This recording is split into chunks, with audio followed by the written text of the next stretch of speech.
네, 안녕하세요. 저는 해커스 변호사에서 형사법을 강의하고 있는 허정 변호사라고 합니다. 오늘은 서울대 로스쿨에 재학 중이신 유현진님을 모시고 시간을 함께 가져보도록 하겠습니다. 네, 안녕하세요. 서울대 로스쿨 14기 1학년으로 재학 중인 유현지입니다. 저는 지금 유튜브에서 현지진행형이라는 채널도 운영하고 있습니다. 네, 안녕하세요, 현진님. 안녕하세요. 네, 저도 이제 현진님 유튜브 채널을 보면서 많이 재밌게 봤는데요. 거기에 이제 뭐 맛집 탐방도 있고 또 여행 다니시는 채널도 있더라고요. 그 영상도. 그래서 저도 되게 재밌게 봤습니다. 네, 감사합니다. 네. 저희들이 이렇게 여러분들께서 궁금해하실 만한 주제들을 먼저 좀 준비를 해봤는데요. 현직 변호사인 저와 그리고 또 현재 로스쿨에 재학 중이신 현진님께서 번갈아 가면서 제비뽑기를 통해 여러분들께 답변을 드릴 예정입니다. 먼저 현진님이 한번 뽑아보실까요?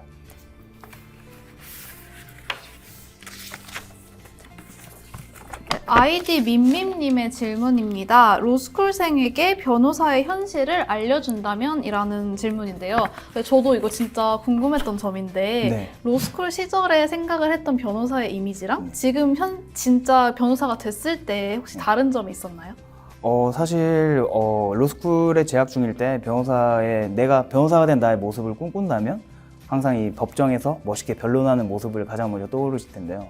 저도 그런 모습을 상상하곤 했는데 이제 실무에 직접 나와 보니 사실상 그렇게 변론할 기회는 많지 않아요. 사실 민사 재판이 됐건 형사 재판이 됐건 실무에서는 보통 서로가 서면을 주고받기 때문에 변호사가 이렇게 변론을 하는 시간은 길지 않습니다. 그래서 판사님 앞에서 길어봐야 뭐 2, 3분 정도, 그리고 증인 신문을 제외하면 뭐 그렇게 변호사가 변론을 할 기회는 많지 않습니다. 네, 그 부분이 조금 달랐던 것 같아요. 그러니까 판사님 앞에서 그렇게 말을 할 일은 별로 없군요. 그렇죠. 네. 그럼 다음 질문 한번 뽑아주시겠어요? 네. 그럼 제가 한번 뽑아보겠습니다.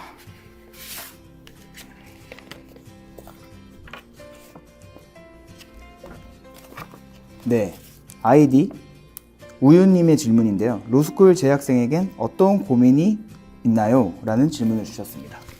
사실 가장 고민이 되었던 부분은 공부였던 것 같습니다. 사실 로스쿨에 재학 중이신 분들 많은 분들이 다 공감하시는 부분이겠지만 학교의 공부와 또 수험 법학의 괴리가 많이 크기 때문에 이 부분을 어떻게 해야 될까에 대한 고민이 크실 거예요. 사실 저도 그런 고민을 많이 했었는데요. 저는 일단은 2학년 때까지는 그래도 학교의 중간고사와 기말고사 커리를 그대로 따라가던 편이고 이제 2학년 겨울방학 때부터는 제가 이제 스스로 변호사 시험을 준비했었던 것 같습니다. 뭐 가령 제가 시중에 있는 변호사 시험 기출문제집이나 사례집을 통해서 변호사 시험의 유형 등을 확인을 하고 이거는 이렇게 준비해야겠다 등을 확인을 하고 저 스스로가 변호사 시험을 준비했던 것 같습니다. 네, 아무래도 방금 말씀해주신 것처럼 로스쿨생들의 가장 큰 고민은 공부일 것 같고요. 저는 그거와 함께 진로 문제 이렇게 두 개가 가장 큰 고민인 것 같습니다. 그래도 이제 저희 로스쿨에서는 그 내부적으로 많은 변호사님들이나 아니면은 교수님들이 도움을 주시거나 아니면 외부에서 이제 법관님들이 오셔가지고 강연을 해주시는 등 다양한 선배 법조인들로부터 도움을 받을 수 있는 기회가 많습니다. 그래서 공부에 있어서도 뭔가 저희가 정해진 사례 문제를 풀어서 제출을 하면 피드백을 해주시는 세션이 있다든지 아니면 진로에 있어서도 어떠한 진로를 선택을 하면 어떠한 생활을 하게 되고 어떠한 장단점이 있고 이런 것들에 대해서 많은 정보를 주시기 때문에 상담이나 그런 세션들을 통해서 많은 고민의 해결을 얻고 있는 것 같습니다. 학교에 이런 내부적인 절차가 있으면 진로 결정을 하는 데 많은 도움이 될 것 같네요. 그럼 이번에 현진님께서 다시 질문 한번 뽑아보실까요?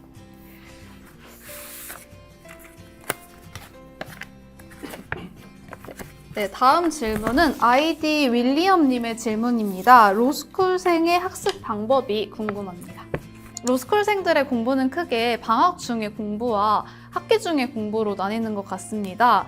방학 중에 공부를 얼마나 하냐 싶을 수도 있으시겠지만 로스쿨 과정이 3년 안에 법학이라는 정말 다양한 방대한 과목을 배워야 하기 때문에 사실 학기 중에 수업만 가지고는 따라가기가 굉장히 힘듭니다. 따라서 로스쿨생들이 많은 경우에 방학 때 이미 한번 선행학습을 한 상태로 수업을 듣는 경우가 많은데요. 저는 1학년이 되기 전 겨울방학에 윤동환 교수님의 민법의 맥 교재를 활용을 해서 민법을 1회독을 하고 들어갔고, 그리고 1학기 때가 돼서는 교수님 선생님들이 수업하시는 것과 이제 학교 교재가 따로 있어서 그거를 가지고 공부를 하였습니다. 근데 2학기가 되니까 제가 배우는 양도 너무 많이 늘어나고 여러 가지 1학기 때부터 배웠던 법리가 쌓이다 보니까 그 법리들이 양도 많고 서로 섞이는 법리들, 같은 문제에서 섞이는 법리들도 되게 많더라고요. 그래서 저는 그 수업 내용은 교수님께서 수업하시는 학교 교재를 기본으로 공부를 하되 그 어떤 쟁점을 배우면 다시 윤동아 교수님의 민법의 맥을 활용을 해서 그 쟁점이 사례형 문제에서는 어떻게 활용이 되는지를 공부하는 방식으로 공부를 하고 있습니다. 윤동암 교수님의 민법의 맥 교재 같은 경우에는 그 쟁점별로 목차나 이런 게 더 정리가 되어 있어서 변호사 시험에 적합하게 편찬이 되어 있기 때문에 그거를 활용을 해서 수험법학적으로 어떻게 공부를 해나갈 수 있을 것인가에 대해서 고민을 하고 있습니다. 저도 수험생 시절에 가장 중시 여겼던 부분이 선행학습이었던 것 같습니다. 저도 그 부분에 되게 많이 공감하고요. 저의 경험에 비추어 보면 이제 현진님께서는 선행학습과 이제 중간 부분에 대해서 말씀해 주셨으니까 제가 이제 마무리, 정리 등을 제가 좀 포인트를 둬서 말씀을 드리면 우선은 수험법학에 있어서 또 변호사 시험을 합격하기 위해서 가장 중요한 것은 양을 줄이는 데 있는 것 같습니다. 일단 말씀하신 것처럼 이 변호사 시험의 양이 너무 방대하기 때문에 기본 3법을 포함해서 그리고 이제 기록형까지 하면 거의 11과목에 달하는 과목을 저희가 시험을 쳐야 되는데요. 이 과목들을 3년 안에 소화한다는 것 자체가 물리적으로 불가능하거든요.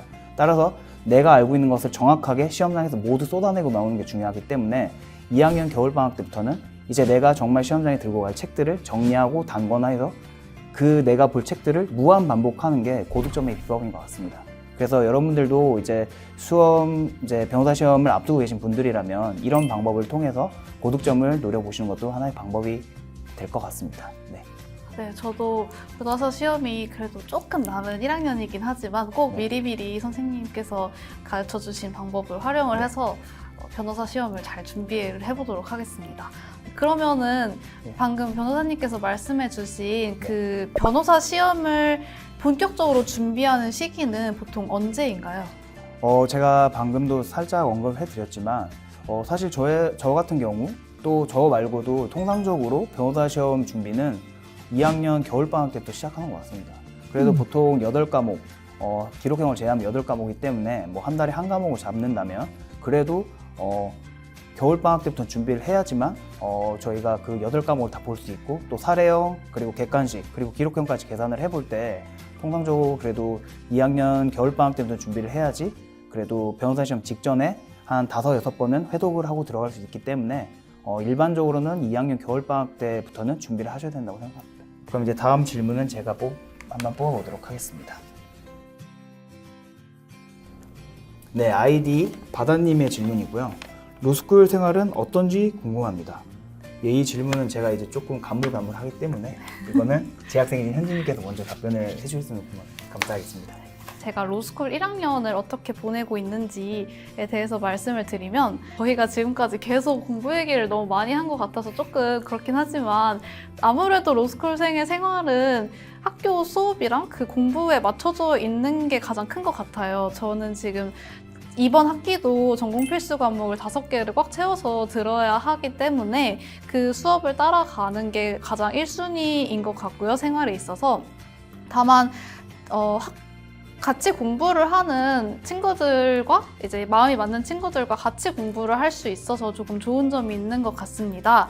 저희가 대학교 때 처음 입학을 하면 같은 과 친구들이랑 붙어 있을 일도 많고 같이 수업을 들을 일도 많은데 아무래도 학년이 지나고 진로가 갈리게 되면은 다른 수업을 많이 듣고 별로 볼 일이 없는 경우가 많았었는데요. 로스쿨에 오니까 다시 같은 진로를 걷는 친구들끼리 같은 공부를 하면서 생활 패턴이 비슷하다 보니까 이제 힘이 될 수 있는 친구들이 있다는 것이 가장 좋은 것 같습니다.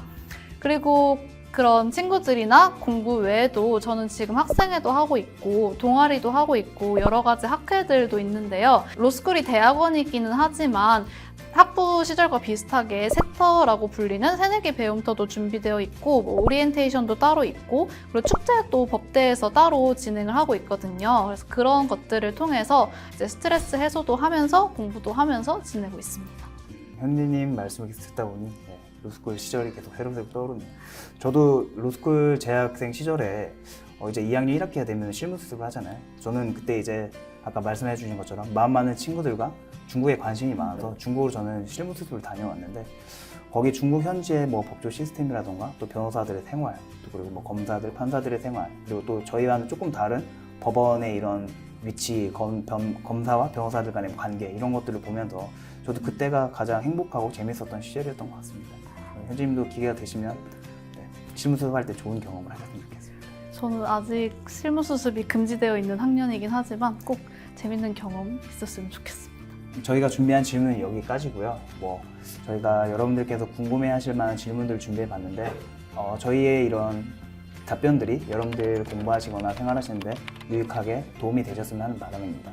현지 씨도 오늘 어떠셨나요? 네, 그 변호사님께서 변호사 시험 준비했을 때 쓰셨던 공부 꿀팁부터 신기한 경험까지 들을 수 있어서 너무 유익하고 흥미로운 경험이었고요.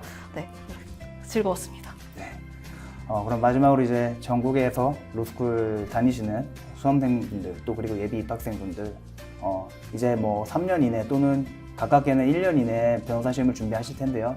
여러분들 모두가 열심히 하고 계시기 때문에 꼭 좋은 결과가 있을 거라고 믿습니다.